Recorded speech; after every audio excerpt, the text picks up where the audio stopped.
Srbija i nema pravu informaciju u kojoj meri se vrše falsifikati, razni prenos, nezakoniti prenos te imovine, ali iz izveštaja koje OEBS prosleđuje Ujedinjenim nacijama možemo da vidimo da su to baš velike razmere tih nelegalnih prenosa. Imamo jedan primer samo recimo u Prizrenu kako su to odradili.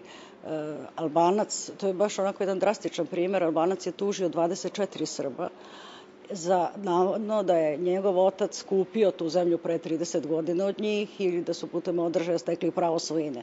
Pošto ti Srbi su raseljeni, sud je ostavio samo njima na oglasnoj tabli obaveštenje da se održava suđenje, a postavio im privremene zastupnike 3 Albanca advokata. Suđenje je teklo kako je teklo, mislim, sama činjenica da je tužilac platio te zastupnike koji zastupaju Srbe i da su zastupnici sugerisali sudu da prihvati tužbeni zahtev govori koliko je to sve pristrasno.